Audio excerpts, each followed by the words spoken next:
Well, welcome everyone to the Wealthy Speaker University podcast series. I'm your host, Jane Atkinson. I'm the author of The Wealthy Speaker and the Epic Keynote. And today we are here with the fabulous Michael Port. Welcome, Michael. Thank you. Great to be here. Well, I'm so excited. And let me just share with our audience your bio. It is a juicy one. Called an uncommonly honest author by the Boston Globe, a marketing guru by the Wall Street Journal, and a sales guru by the Financial Times, Michael Port is a New York Times best-selling author of 5 books, including Book Yourself Solid and the Think Big Manifesto. His 6th book, I think you were writing this when I saw you in Orlando, Steal the Show, is being released this fall. Interestingly, he's probably the only New York Times best-selling business book author to have also been a successful professional actor, guest starring on shows like Sex and the City, Law and Order, Third Watch, All My Children, and films like The Pelican Brief and Down to Earth. These days, Michael can be seen regularly on MSNBC, CNBC, and PBS as an on-air expert in communication and business development. Michael, did we leave anything out with that bio? Oh, you sure did. We have a lot more to cover, for sure. No, I'm just kidding. I love that. I think you got to be proud of your accomplishments. I think it's so important. I think it's a great feeling. Don't you think it's great? It's really important for us to feel good about ourselves. Isn't it important? Yes, and don't you think that a lot of people, even when I look at their websites and the About Us page, they undervalue their accomplishments. They don't pull them out. Some people have told me things about their bios that I thought, well, why isn't that on your page? Yes. Let's get that out in front. So that's lesson number 1, everybody. Stand tall in your biography and move forward as an expert. Now, talk to us about what happened in your world that you made this shift from acting into this entrepreneurship that you're doing today. Sure. I didn't shift immediately into entrepreneurship. I talked my way into a job in middle management in the fitness industry because I liked health and fitness, but I had no experience there. I told them I had no experience, but I made my case for why I thought they should hire me, and fortunately they did. So I spent 5 years on the business side of the fitness industry.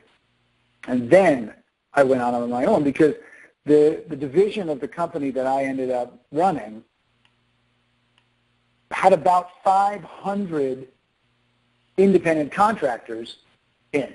So I was able to identify who was most successful, why they were the most successful. And then when I wrote my first book, Book Yourself Solid, I took everything that I knew about these independent professionals, which is just like speakers. They're independent professionals. And I wrote a book based on how they can get booked solid. And, of course, I had made sure that it would apply to all different types of service professionals. But those are the people that I first based it on. And then from there, it was, off to the races. And that was about almost 13 years ago now. Wow. How many years? 15? No, almost 13. 13 years ago. Okay. Yeah. So there's no overnight success here, obviously, and I think it's just a matter of hitting different flash points that you have hit. Give us kind of the lay of the land. So Book Yourself Solid was first, and give us those flash points. What came after that? So I wrote Book Yourself Solid in 2005. Then I wrote Beyond Booked Solid. So what do you do when you actually get booked solid? Because the first problem is I don't have enough clients. Second problem is I got too many clients. I don't know how to manage all of this, and I want to scale up and leverage. Then I wrote a book called The Contrarian Effect, Why It Pays Big to Take Typical Sales Advice and Do the Opposite. And I wrote that in part because I wanted to solidify my name in the speaking industry on the sales side of the business for that period of time. And Book Yourself Solid was written for the service professional, so I was getting a lot of gigs for companies that were in real estate, insurance, etc. But I wanted to make sure that I could branch out. And then I wrote the Think Big Manifesto, which was a personal love of mine, a message book. And now I have a book called Steal the Show coming out in October, which is all about using performance to shine in all of the spotlight moments of your life. Because what I know as an actor, and I have a Master's of Fine Arts from the grad program, the graduate acting program at NYU, is applied to all the different things I've done, not just as a speaker, but as a business person, as a father, as a friend, as a lover. You know, this idea that performance is in all aspects of our life was not something that I had made up. I mean, Shakespeare said that all the world's a stage. So that's coming out in October, and my business, most of the offerings that we have been centered around Book Yourself Solid over the last decade or so. And then the next decade is all going to be about performance and public speaking. So we have the business called Heroic Public Speaking, and we are just having the best time in the world helping not just professional speakers, but people from all walks of life become better speakers. And we make a 100% guarantee on every single program that we do that we will make you a better speaker. It's 100% guaranteed. There's no doubt about it. So, and we'll talk at the end of the call about what people can maybe do as a step to move in the direction of your world and make sure that they sign up to get notified when Steal the Show comes out and this amazing event, Heroic Public Speaking. I know they're going to be interested in that as well. What do you think allowed that first flashpoint to happen? What were some of the key things that you did? Was Get Booked Solid the first bestseller that you had?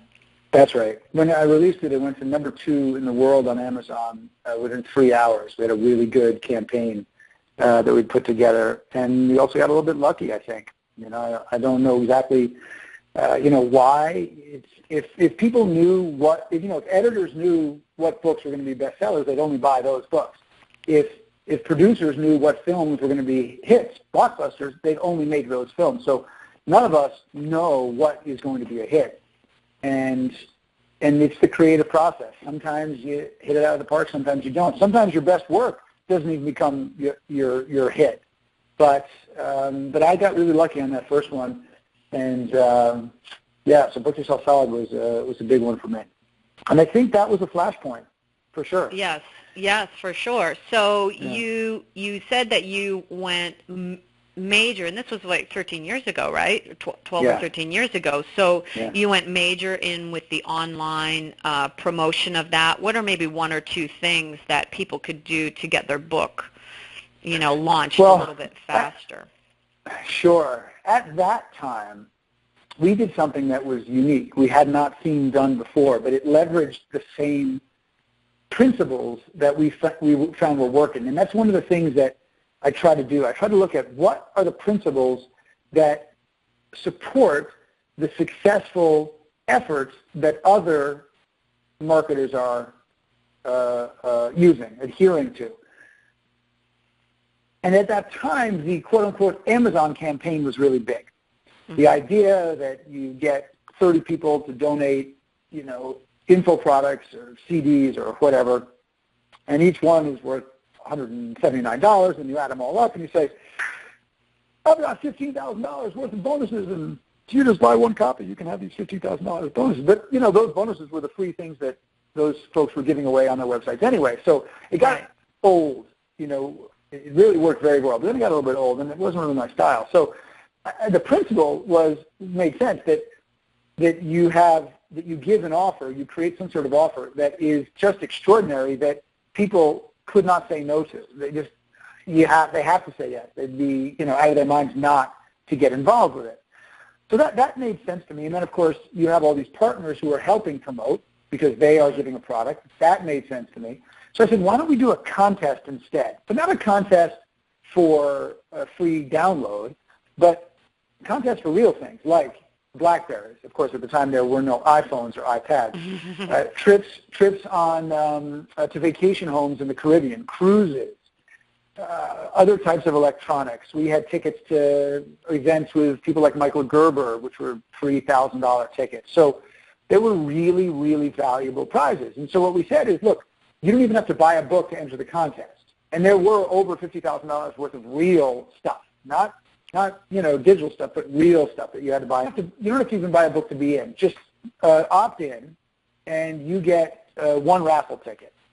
And so we had 7,000 opt-ins just from people who weren't yet ready to buy a book, but had seen this going on and didn't really know who I was or didn't know anything about Book Yourself Solid.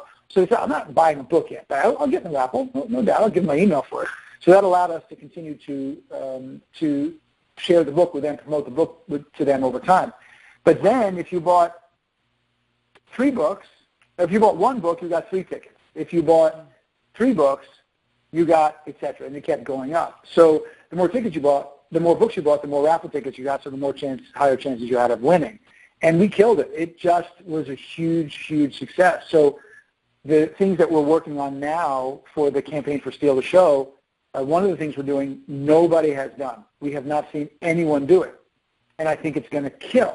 I don't want to tell you what it is because then others will do it before October 27th when it comes out. But one of the things we find is that if you can come up with marketing ideas that are new, sometimes people pay attention to those marketing ideas even more than the product you're selling, but buy the product as a result. And that's good. That's great because if the product is great, then they'll read the book in this case and go, my God, I'm so happy I bought this book. But if they go, wow, that's a really cool marketing campaign, I want to check that out. If that's what it takes to create the awareness, that's cool. I'm all up for that. That's fine. So as you look back on that very first campaign that was so successful with the 7,000 people, how many would you say you have now in your community? About 100,000. Wow. About 100,000. And that's email subscribers. It's a pretty good reach, yeah, but over 10 years, if you think about it, it's only 10,000 people a year if you, amortize it out over that period of time. So that means it's 1,000 a month, which really shouldn't be that hard to do if you are, actively engaged in building your community. I mean, you can run Facebook ads and produce that number of subscribers every month easily. As long as you know how to monetize it, then it's an effective campaign, it's an effective way of building your subscriber base. Nice. Well, and that's one of the things that we talk to people about. You mentioned scaling up and leveraging. Going out and doing, as you know, one speech at a time for a fee. You're trading your time for money. And eventually that's going to get old. And I have clients right now who are doing like 80 a year, and they are getting burnout very, very quickly, even though they're maybe getting $20,000. You can only do so many because you're trading your own time for money. So you told me in Orlando that you don't even do anything, any private mentoring or anything like that anymore. Just talk to us about kind of scaling up and leveraging your intellectual property. Right from the beginning, I knew that I was not going to base my career on being a professional speaker. I knew I had the skill. I knew I had the training. I knew I had the content. I knew that it was an option, but it was only one of the many options available if you are in the business of creating content and teaching others how to achieve anything. I knew it. There was no way that I was going to spend my life on planes, in hotels. I didn't know how you raise a family. I didn't know how you have a relationship. I couldn't see it. It just made no sense to me. How do I spend the summer on my boat if I have to go somewhere every other day to make a living? So I charge $30,000 a keynote. I do about 2 a month. And sometimes I'll take less. You know how the business is, right? There's always there's a reason that you may take less because they're closer, or you may charge more because it's farther, or there's people you want to meet at that particular engagement. But that's my standard corporate fee. And I'll do a couple a month, but in and out. I mean, we were just booking some tickets for me to go to Michigan, and it's this robotics factory for this $35 billion company, and they're an hour from Flint, Michigan. I got to take 2 planes to get to Flint, Michigan, then drive from Flint, Michigan because there's no Ubers in Flint, Michigan, and and I'm going to do this all in a day. It's like leaving at 3 in the morning, getting home at 2 the next night, because I want to be home. That's the life of the professional speaker often, and I'll do it every once in a while because it is good for business. It's good money. Keeps you out there, keeps you fresh, keeps you honest. But I knew that was not what I was going to do, so I had to figure out how do you create a real business, not just a practice, because being a professional speaker is a practice. It's not a business. It's a big difference. My father's a psychiatrist. He runs a practice, not a business. It's a practice. It doesn't exist without him. So right from the beginning, I knew that I was going to be creating online programs, mentoring programs, and I would do events in person. I thought, that could be part of the offerings that we make, but they will be determined by us. We'll do them, where we want to do them, when we want to do them, how we want to do them, et cetera, so I can build a real business. And now we have two different businesses. One that has been, driven off the core intellectual property of Book Yourself Solid for the past decade, and that's a year-long Book Yourself Solid mentoring program, and we meet 3 times a year, so there is a little travel there, but it's 3 times 3 days for me. I can handle that. And then we run a licensing program, and we train people in how to be Book Yourself Solid coaches and consultants, and how to go out in the world and speak on it. But we tie those two things together, so I don't have to travel additional days for the additional program. We all do it at the same time in the same place. And so that's 9 days of travel for those programs, and we have hundreds of people in those programs, and they're not inexpensive programs, but they're a real business. And I have partners in the business, and I have people who run the business, and it is a really, really beautiful thing. And then 2 years ago, we started the Heroic Public Speaking side of the business, and that's a separate entity. Some of the people cross over and work in both, but it's another business that will develop on its own, with its own offerings, and they're real businesses. Can I sell them at some point? Maybe. We'll see. It depends. Mm-hmm. If I can build them so that my name is not needed. I mean, my name might help, but my actual presence is not needed, then yeah, they're very saleable. But even if they're not, they're still businesses that that can run without me all the time. So walk us through what something like, okay, so let's say we have people on the line who are thinking about, I've thought about all of my content, and I've thought about maybe putting it into an online course. And you and I both know that there's a lot of information out there. And by the way, everybody, we'll talk about this at the end, but there is another teleclass going on that Michael is putting on a little bit later, talking about online courses, so you can go into a deeper dive.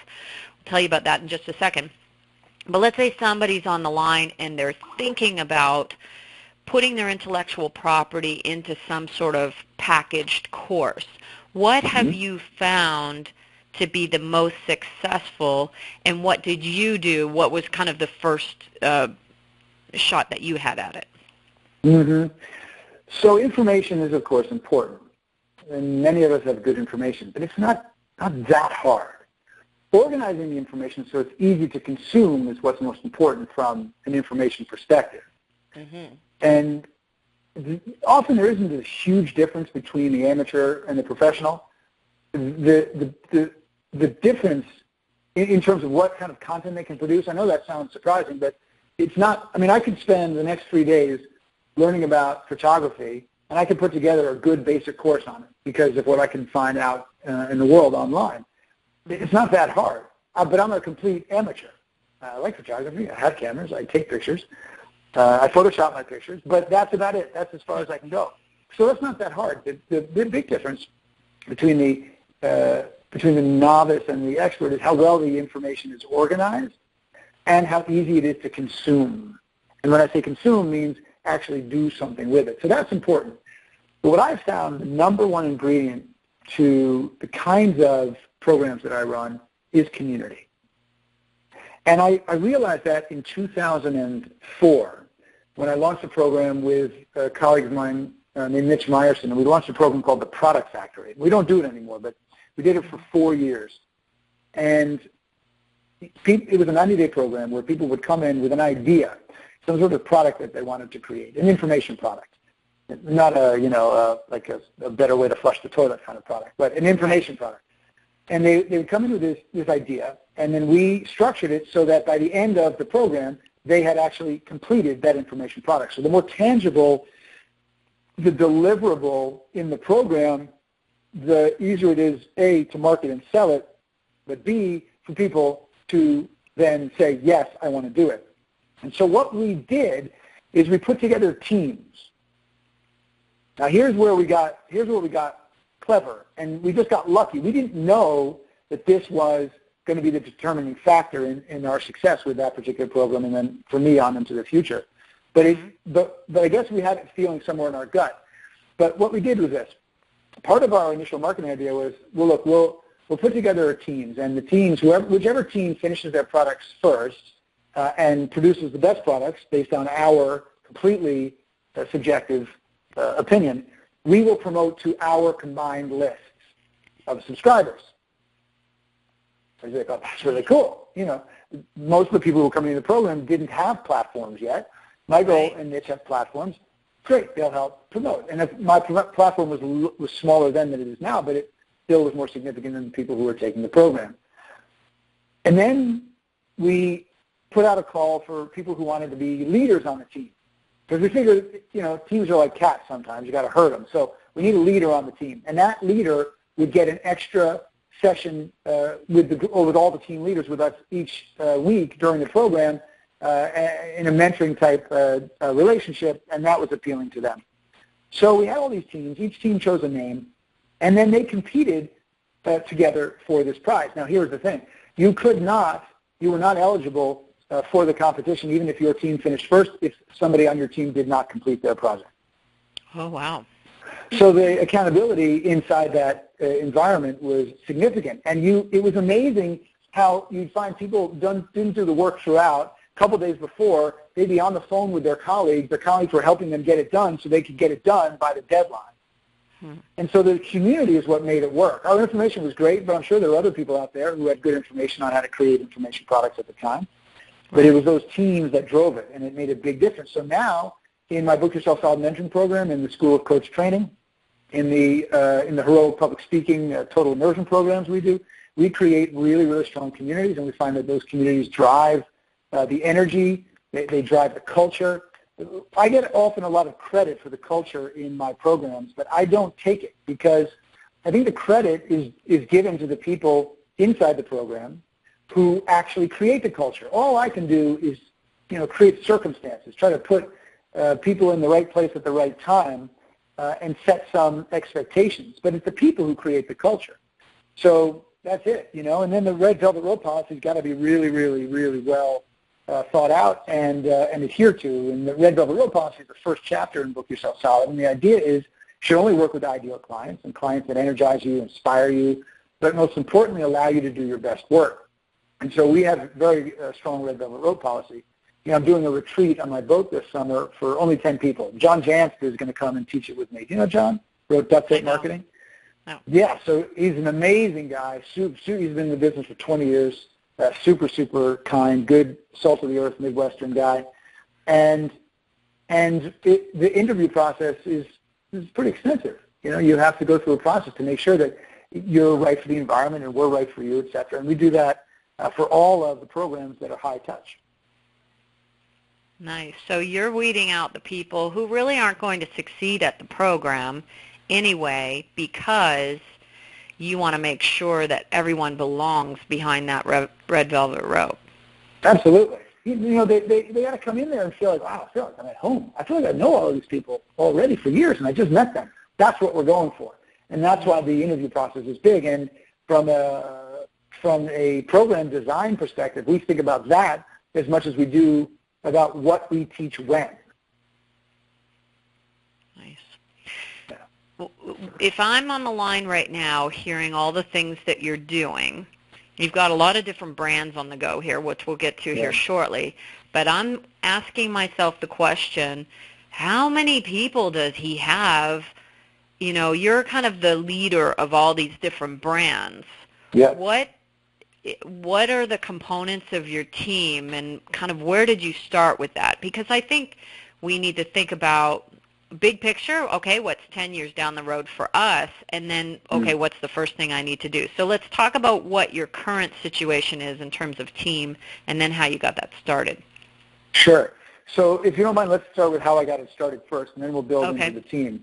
Sure. Of course, just like everybody else, I started, you know, just me, 16 hours a day, just trying to, you know, make ends meet. And I brought on a virtual assistant sooner than you might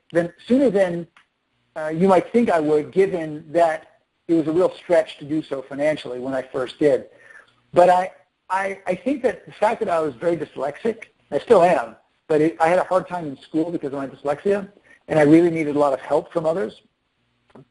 Because of that, I think I was more willing to get help earlier than most people are. And as a result, it actually let me build faster because then I could focus on what, on the things that I did naturally well. And that made a big difference. But I went through lots of different virtual assistants over the years. What I found is that I often grew faster than they could grow. Sometimes people can't keep up with you, and the same is true in your life, your personal life. Sometimes you're in a relationship and you're moving forward in your life and they're not, and and you separate. I mean, these things happen in all aspects of life. And I found that. So I had to find people that were really, really fast movers. They had an urgency about their life and their work.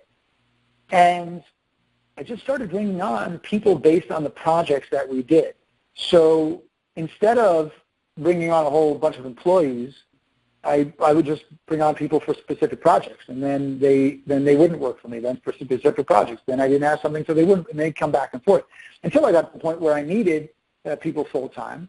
And now I have 1, 2, 3, 4, 5, 6, pretty much 6 who are full time, and right now, and they're all independent contractors.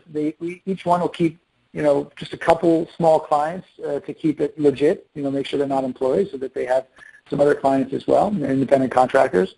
But I'm their biggest client. So when I say full time, they're spending most of their time on my work, and we become a team as a result. And I have partners in the business. A couple of them have equity in the 2 different businesses. And I think that's important.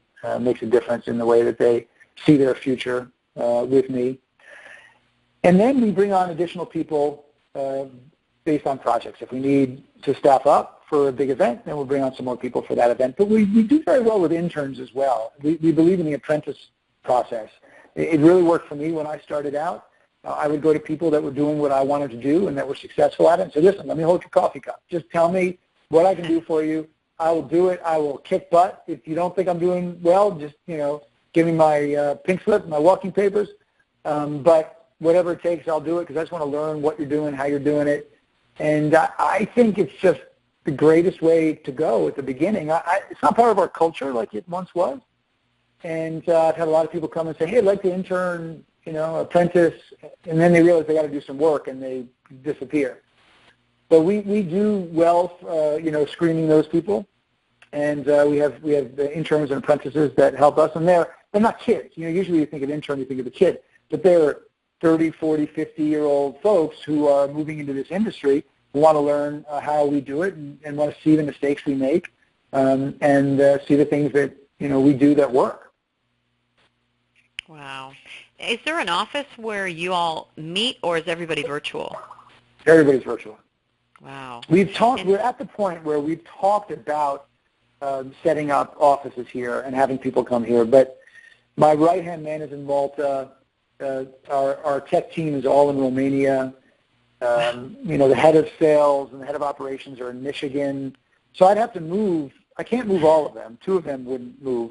2 of them might, but it's just a big procedure. And then I have a couple others who are around here, but I'm not convinced it's necessary yet. There are challenges to running a team virtually, but there are also challenges to having people sit in an office all day long together. So there's positives and negatives to all of it. But I like to spend as much time on my boat as possible. That's a big part of my lifestyle. And if I had an office, then I start to feel guilty that I wasn't in the office with everybody else. And then they start to resent me because I'm out on my boat and they're in the office. But if they're wherever they want to be, doing the work whenever they want it, whatever way they want it, then they're never going to resent me for being out on the boat. So obviously you've got an incredibly creative mind. What do you think is kind of the secret sauce? What is the thing that Michael Port has going on in there that some people really don't have? Or maybe haven't tapped into? Maybe they haven't tapped into it. Look, we all have, different talents and strengths, and I think that, we're each special in some unique way. I don't think I am more special than others, but I do know that I'm very well suited for this particular kind of work. I am obviously a performer. This is, I'm a born performer with years of conservatory training. So that makes a difference in a business, in an industry where you're performing. That's what you do.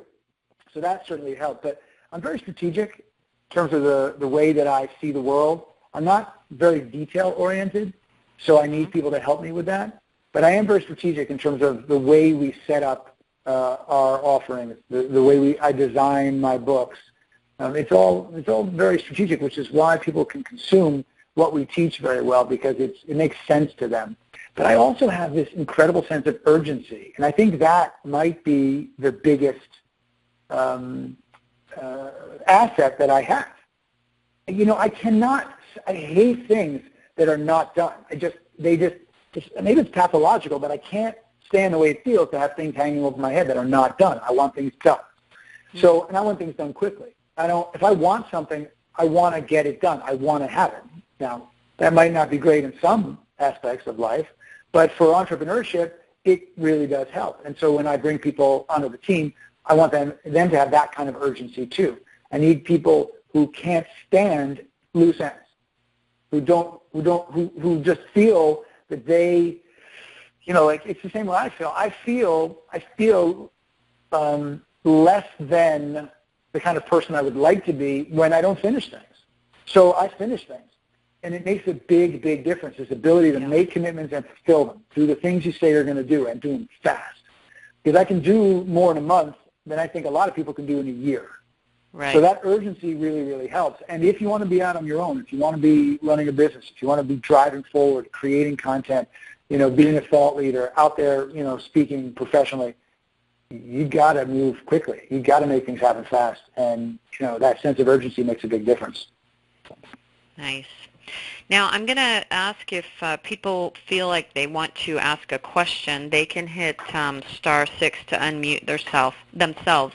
And I'm going to keep an eye on the list here and see if I can identify someone who would like to ask a question. So I'll just kind of cruise up and down the list. We'll keep talking, and if I see that someone has unmuted, then I will know to come to them. So professional speakers, obviously, one of the keys to really getting your message out there, building your fan base, and being successful in business is being able to deliver once they hit that platform. I saw you do your heroic public speaking talk in Orlando for Bob Berg's group, the Go-Givers, which was amazing, and really workshopped them. What would you say would be 3 things that you think are the absolute key to delivering an epic keynote? You want 3 things, huh? Just 3? Oh my God. I know you Just have 23. Let's try for 3. Oh, my God. To me, the best public speakers are performers. I mean, even Joe Bolte Taylor, who you wouldn't think of as a performer, gave a remarkable performance in one of the most viewed TED Talks. So those performers who think of their work as performance, that they're putting on a show, tend to be the most compelling performers. Now, that doesn't mean that you have to play different characters and do accents and, all these crazy things that I might do in but nonetheless, to think about creating a dramatic experience for the audience that is not just didactic when you're in a space with them is key. And then also, look, the performer's job is to break the rules. So I think you got to know the rules first. And I think a lot of the rules that have been set up in the world of public speaking are not necessarily helpful guidelines. So we need to look at what people are doing and then see what we can break to build something better instead. I mean, anybody can break something down, but building something better in its place is really where the joy is and the satisfaction is, and of course the results. So that's essential. Then number 2, I think you got to be saying something that resonates with people in a way that they haven't heard it before. Because a lot of the things we talk about are not things that they've never heard. I mean, if I give my Think Big Revolution keynote, I'm talking about things in there that I'm sure people have thought about before. But can I deliver it? Can I introduce it in a way that gets them to see it in a different way? Now, here's the thing. When you are a provocative performer, and we should be provocative performers, not provocative just to be provocative. You know, we don't go up there and take our clothes off just to, you know, provoke the audience. But when you're trying to get them to change the way they see the world, what you're asking them to do is often confronting, because maybe you're asking them to change a belief that they've been holding on to for the past 30 years. And you come in there in 45 minutes and you want them to think differently. And to make the assumption that you can get them to think differently just because you're on the stage and you're telling them that they should, I think that, you know, I don't think that's a particularly effective way of thinking about it. So our entire presentations, our performances, whether you give message speeches or curriculum-driven speeches, and I can articulate the difference if you'd like, if you think the audience may not know the difference between the two.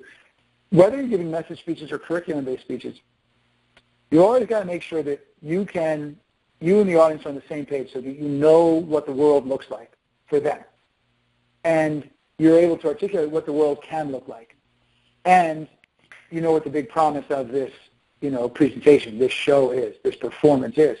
And then your entire performance is designed to deliver on that promise. The entire performance. But we've got to take them there slowly. I think that the same thing with audience interaction.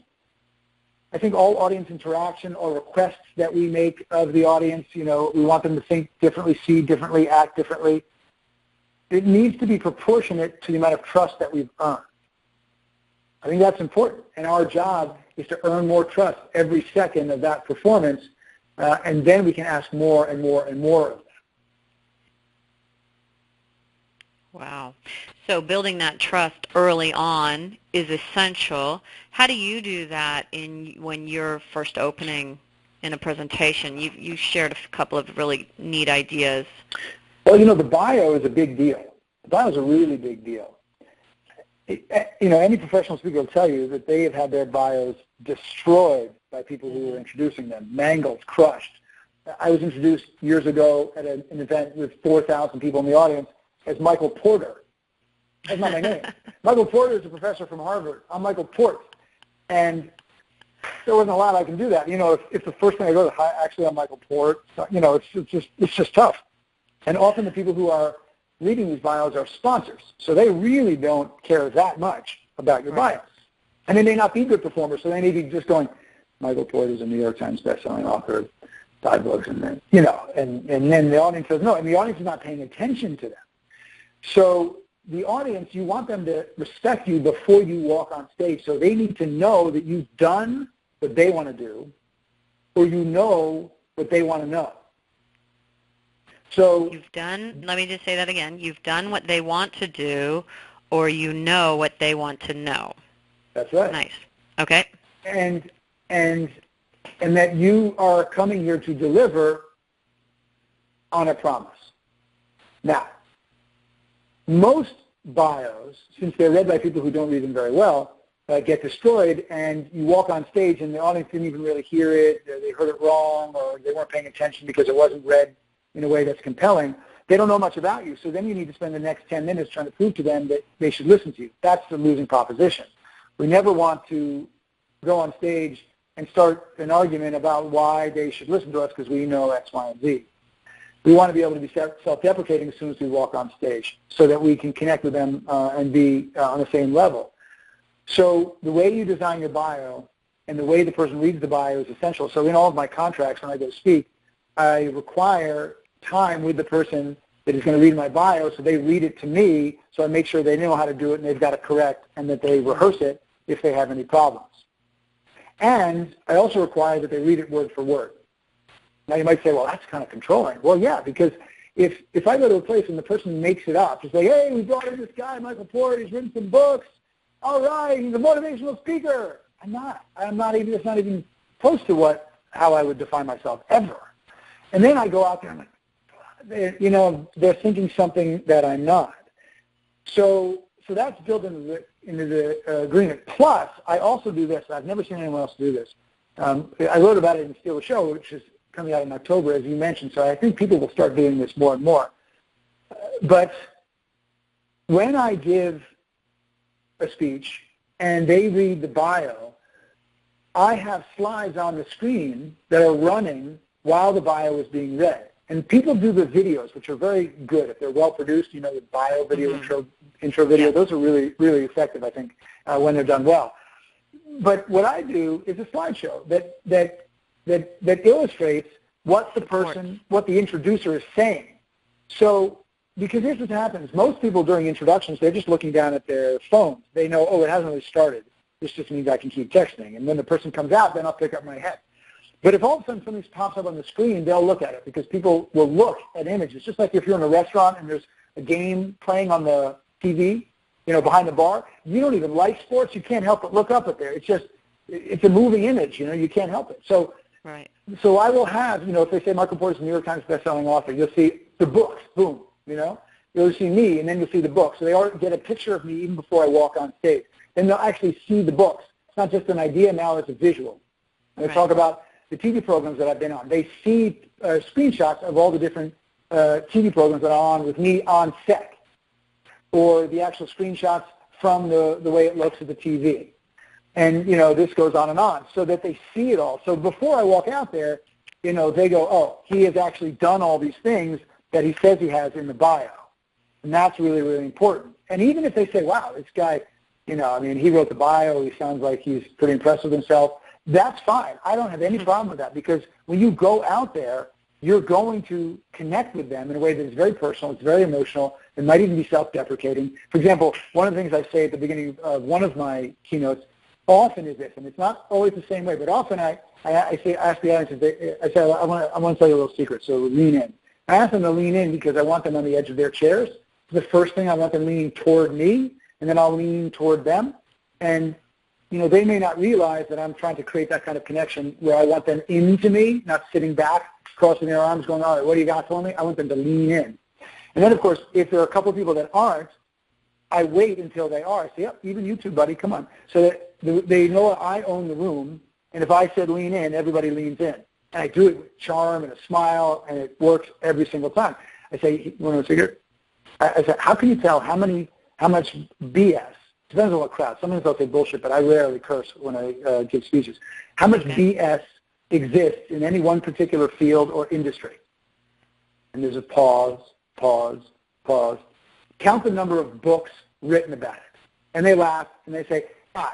So what does that say? And they laugh again. So immediately I'm poking fun at what they just heard in the bio. And then I can say, look, well, I say this because my promise to you is I'll keep as much BS out of this as I possibly can. There isn't one way to do anything. I'm going to show you one particular perspective. If it resonates with you, run with it. If it doesn't, well, that's cool too, because it just gets you thinking about the things that do resonate for you. And right there, we're creating a connection where it says, you know what, the audience says, you know what, he's okay if I don't agree with him. That's cool. I like that. I appreciate that. He's not going to come out here and say, you have to do this, you have to do this, you have to do this. It makes a big difference. Nice, nice. You're addressing what their fears might be right up front, that right you're going to come out and spiel a bunch of BS at them for an hour. So I love that. So but you see how many different things we've covered just in, meaning in that I've connected with the audience around. The audience knows that I've done what they want to do, that I know what they want to know, that I have a sense of humor, that I don't take myself too seriously. Yeah, and that I don't think there's any one way to do anything. And this happens within the span of a few minutes with the bio and a few seconds with me on stage. Nice. I like it. Yeah. All right, I'm going to give you a couple of questions here. Now, I apologize. I hadn't quite gone into Q&A mode when I asked people to hit *6. So if they missed out, I do have someone. I'm going to unmute them right now. And you can say your name and your question for Michael, please. Hang on a second. There we go. We should be unmuted. Caller, are you there? I am. Can you hear me? Yes. Excellent. Is that Stacy? It is. Hi, Jen. Hi. Stacy, meet Michael. What's your question for him, please? Michael, first of all, thank you. You have like a rapid-fire delivery of so much information that my head is now spinning, and I don't even know which question to ask you first. But I will. That's my goal. My goal is just to completely spin your head around until you don't know what's going on. You accomplish it. So I guess I have visited your website, right? The Book Yourself Solid mentoring program website. Uh-huh. And what if you're already, so I'm not sure if you're teaching the teachers, in other words, you're teaching speakers about speaking, or if you take on all small businesses that, let's say, want to create more of a content-based sort of system the way that you have designed the Breakthrough Mentoring program, because a lot of us that have been traveling and doing this stuff for, if we're 50 plus, don't really want to be doing that, would rather have a content-based marketing plan. So do you give, is that part of your program where you're going to? Absolutely. So we keep the public speaking side of the business and the business development side of the business separate, because not everybody wants to be on the stage, and certainly not everybody should be on the stage. Mm-hmm. So the Book Yourself Solid mentoring program, that specifically, bookyourselfsolidmentoring.com, that is where you do exactly what you asked. That is a program where we work together over the course of a year to design the scalable business that you want. Now, some people are coming in there because they want to get booked either as a speaker or as a chiropractor, as an attorney, so you have different people from different industries in there. It's not just for speakers. But that's what people are doing in there, and we do that over the course of a year. And I don't teach public speaking or performance in that at all. Uh-huh. And the real expert for specifically for speakers specifically in terms of getting more and more speaking gigs, well, that's Jane.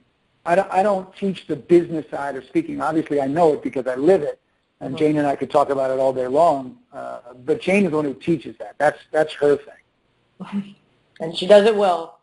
She sure does. Thanks, Stacy. All right, I appreciate that question. Let me just go to the next question, and we'll just see what they had to ask here. Hang on. Well, I'm testing to see how well my next question button works. It appears not to. One of the things that. Oh, sorry.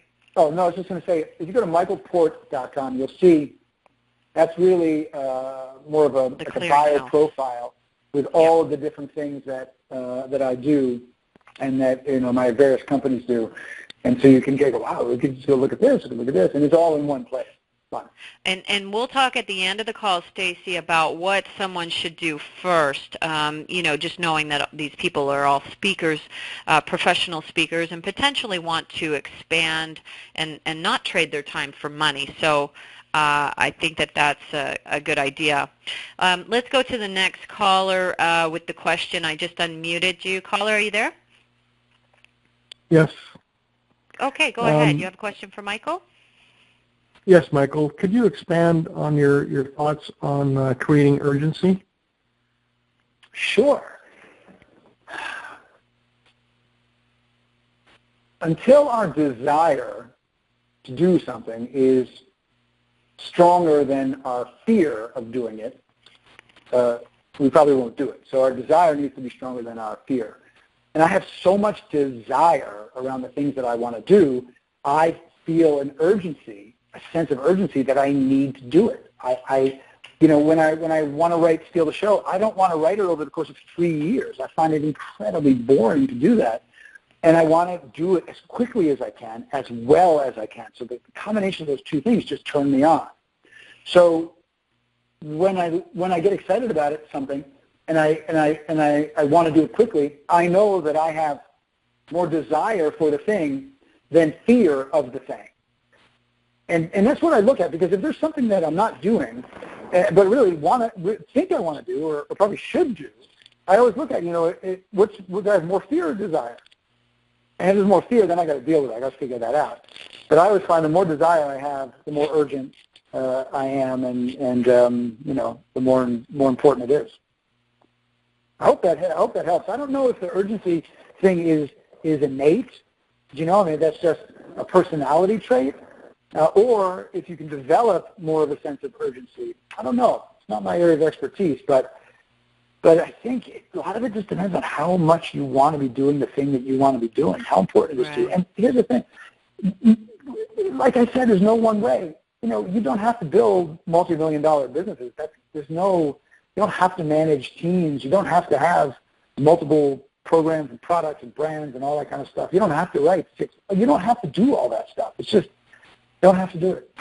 So I think that we should have the kind of urgency that is appropriate to the kind of things that we want to do and the life that we want to live, and we should decide that. Nobody else should decide that. We live in an industry where bigger is better, more is better. People are valued by how much money they make or how popular they are, how many likes they have or subscribers they have. And to me, that's not, our value is not in those things. Those things are just means to an end. If I want to produce something for my family, or I want to, spend 3 months on the water, I need to produce financially, and that means a lot to me. If I want to be of service and I want to do something for the speaking industry that changes the nature of the industry, well, then there are things I need to do to make that happen, and I want to do that as quickly as I possibly can.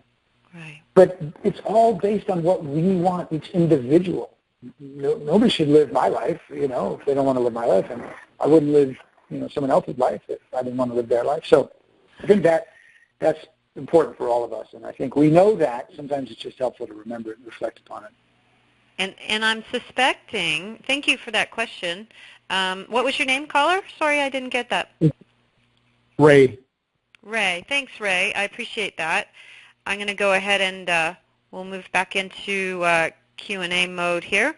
I suspect that the boat could have been, and creating this lifestyle, this freedom, you and I have that in common where I think we both really value freedom. My urgency right now is on that place in Florida that we were talking about where I can hold my retreats and do fun things. And I'm wondering if the lifestyle can be what drives the urgency. I need to do this because I want to do this. Do you think that's enough for people? Like, do people need to dangle some big goal out beyond the task at hand, which might be writing a book? Maybe. I think that certainly could work for some folks. Yeah. I think, for me, I find that absolutely has an effect. If there are certain things that I want to do, like there are some things that I have to do, it's going to really drive me. I need to make that happen quickly. But the bigger picture things, those are desires that I have based on the way I see the world. Like what I want to do with the public speaking arm of the business is just a deep desire that I have because I love it so much. I have so much reverence for performance and reverence for the stage and respect for people who want to go out there and perform for others. And I know what's possible in each individual that I meet because I see the individual. I don't create, some sort of, like, here's this style, here's the Michael Port style, and you should adhere to this. No way. That would be crazy. Each individual is so unique. I see what's possible for them. So that's just something that I love, and I love it so much. It's that desire that I'm talking about. That drives me there. Like, I really, really want to experience that, to live that, and to help other people live that too. So that's just a desire thing, and I think it really moves me as well. I think it's a combination of those two things. I know I want a bigger boat, so I know, I've got my eye on a boat right now, and it's $1.5 million. And no, that's just a boat, right? That's not the fuel to run it. That's not the expenses. Yeah. So I gotta do a little more work to make sure that I can buy that without stretching, that it's a smart decision and not just something that I want. So I just have, I'm going to work a little bit more, put on a little more programs, et cetera. So, yeah, that kind of thing does drive me too. I think that's really inspirational for people who are on the line, Michael, and I really appreciate your taking the time to be with us here today. So if we were to sum up 3 things. Okay, so you're out here on the horizon for people, and you have this massive following. You have this, huge community and fan base around you, and several brands that you have scaled. You're coming out with Steal the Show. You've got Heroic Public Speaking, Think Big Manifesto, The Contrarian Effect, Book Solid. There's so much there. But if I am more at the beginning, let's say I'm an emerging speaker. I've been in the business maybe a couple of years, but I'm not where, obviously, I'm aiming towards where you are. What would be 2 or 3 just tangible things that I could be thinking about to move in that direction? Sure. So do you mean with respect to what we offer? Is that what you're asking? Well, I'm thinking building the fan base. Like, what would be some steps to move us towards maybe taking a brand from point A to point B? Okay. It depends what stage you're at. If you're at the very, very beginning, I really do recommend learning how to get book solid before you start to put together a bigger operation, unless you have a lot of experience scaling up businesses, because I think there are really important things to learn by just booking business. Okay. So Book Yourself Solid Illustrated is the book to read for that. If you need to book more business, read Book Yourself Solid Illustrated. You'll love it.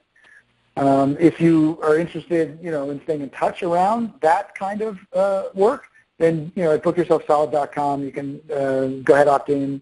We'll stay in touch, and we'll communicate on a regular basis about that. If you already are out there speaking, let me say one more thing about the beginning. If you want to book more speaking gigs, it's very hard to book paid speaking gigs unless you have good video. This is just, we know this. Right. There's a catch-22 because if you don't speak at good gigs with real stages, how do you get the video that you need to have to book those gigs? Catch-22.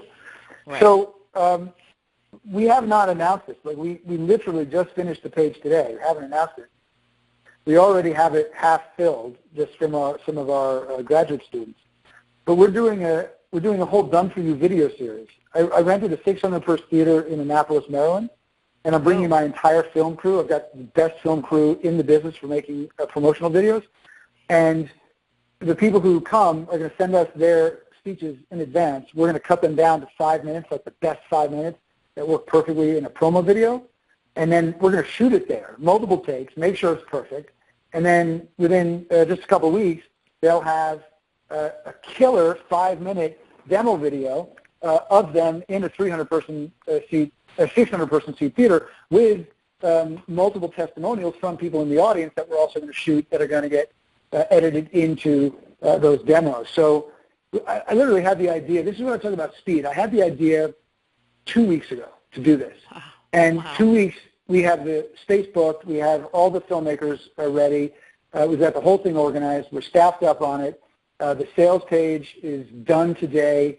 And when you look at the sales page, you'll go, they just did all of this, figured this all out in 2 weeks? And the answer is yes, because we do the right things. We do the things you need to do. So if you go to heroicpublicspeaking.com /speaker. Yep. heroicpublicspeaking.com /speaker-videos. So I'll say it again. I'll say it 2 more times. And I always start one fast, and then I slow them down. Okay. So heroicpublicspeaking.com /speaker-videos. heroicpublicspeaking.com /speaker-videos. And I'm giving you this link now because you're not going to find this on any other of my websites because it's not public yet. So you're going to get this actually before it's announced to the public, but the first day is already sold out. We're doing 3 days of the videos, and that's just because when I had the idea, I was with my graduate students who were working through, we're doing a 4-month, 1 week per month graduate program in performance, graduate level, conservatory level. And I had the idea right there. I said, wait a minute, we got to do videos. I said, who's in? They all raised their hand. So first day sold out. I love it. Yeah, but that's, we just figure you got to get all these things, together. So Book Yourself Solid Illustrated and get these videos, and that's a great place to start. Now, if you want to go bigger, scale up, leverage, then you want to start to look at the stuff that you're doing. That's the stuff you do with Jane because that's what she does. I mean, you don't do that with me. You do that with Jane. Wouldn't you agree, Jane? Yes, I do agree Yeah. with you, and I'm getting ready to do some of those scalable things that we talked about. You inspired me when we were together in Florida. You said, I don't do any one-on-one work anymore, and I have been brewing ever since then. So I have written the big Post-it note that says urgency down because I think I've been kind of moving in this at my own pace, and I'm going to add more urgency to it. So we have 1 minute left. Michael, if people do one thing to kind of come into your community, what's the best thing for them to sign up for? Just go to michaelport.com, and at the top right corner you'll see something that says get 6 free chapters. Click on that, and we'll stay in touch. Great, great. Well, I just feel so grateful that you would take the time to come on and give us your Get Book Solid ideas, plus all of the brand building ideas, the fan base ideas. We're so lucky that we were able to pick your brain for this hour. So thank you so much. And I'm going to go ahead and open up the line so everybody can say unmuted. Everybody's unmuted. So everybody can say bye and thank you to Michael. Thanks, Michael. Hope you get Thanks, Michael. Thanks, Jane. Thank you, Michael. Yeah, thanks. You're welcome. My Jane. pleasure. My pleasure. Appreciate it. Thanks, everybody. Bye for now. See you soon, Wealthy Speakers. Bye-bye. Bye.